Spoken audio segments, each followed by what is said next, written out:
Hello students, today we will cover database design and redundancy, that is unit 2 of database management system. So here, informal design guidelines for relation schemas. There are 4 informal measures of quality for relational schema design. First is semantics of attributes.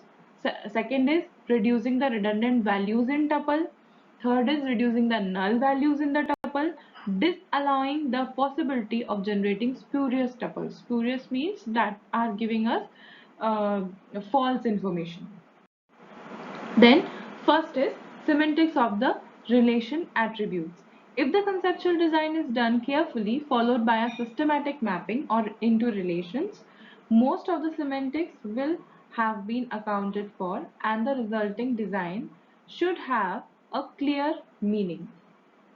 Or the easier it is to explain the semantics of the relation, the better the relation schema design will be. So basically we'll have to be logical while making the schema design of our relations.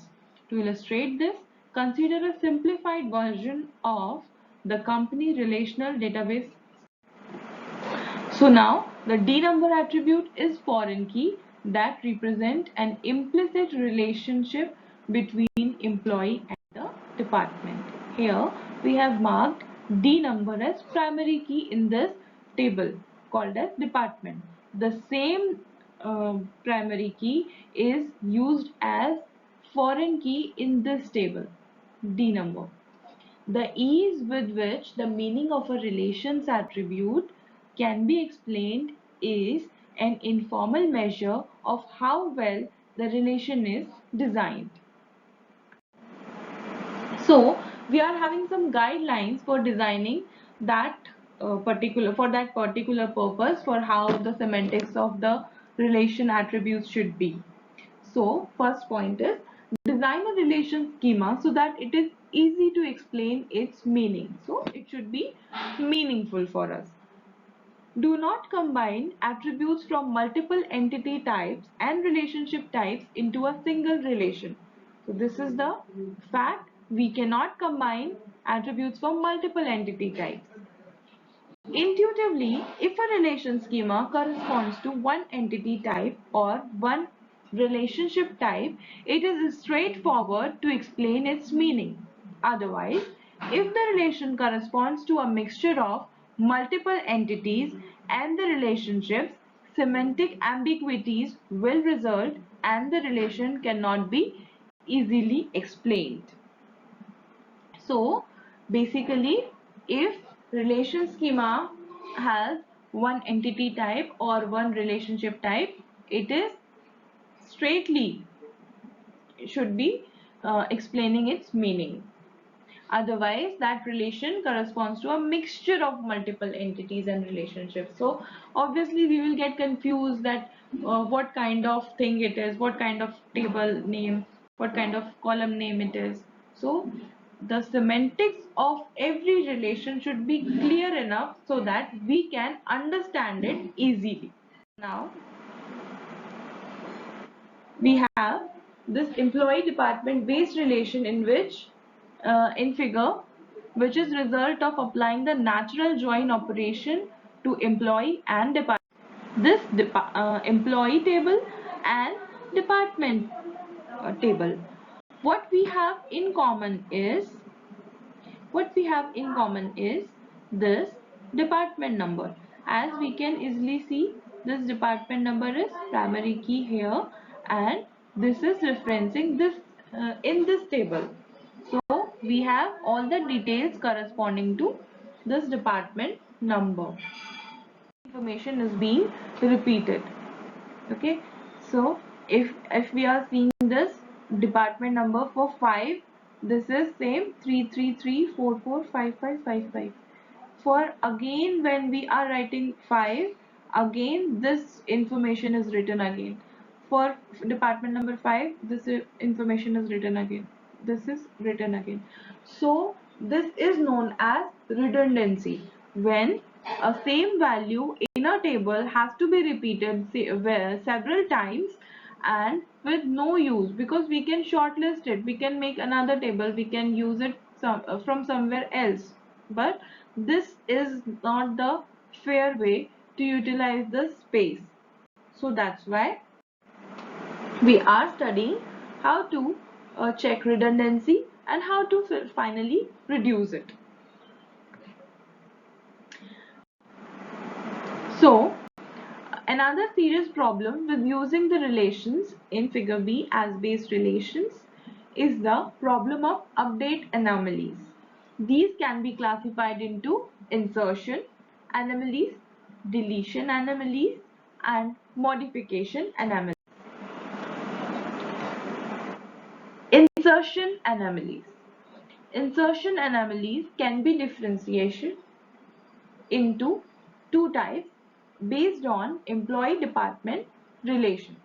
To insert a new employee tuple into employee department, we must include either the attribute values for the department that the employee works for or nulls if the employee does not work for a department as yet.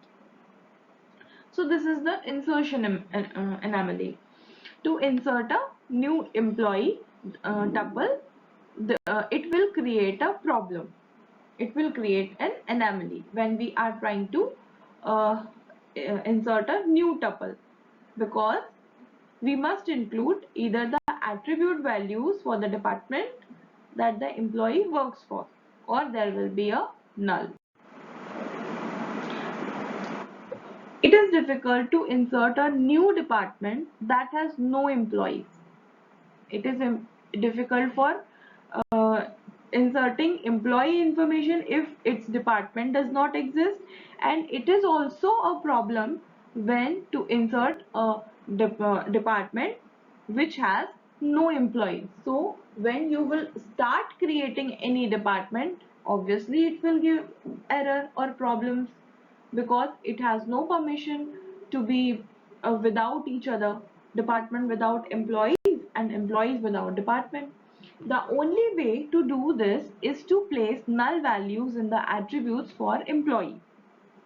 This causes a problem because social security number is the primary key of the employee department, and each tuple is supposed to represent an employee entity, not a department entity. So the main table that we are considering has social security number of employee as the primary key. So we cannot ignore that. We will have to include that, and it should not be null because we have made that primary. Then we come to deletion anomaly. If we delete from employee department table an employee tuple that happens to represent the last employee working for a particular department, the information concerning that department is lost from the database. So this is the problem. This problem does not occur in the database of figure A because department tuples are stored separately. So what we are doing here, if we are deleting from employee department table something like an employee tuple, all the details of employee that was representing the last working details, where he was working the last or previously, then if it is deleted, then the information concerning that department is also lost from the database. So this is the problem. Now fourth one is modification anomalies.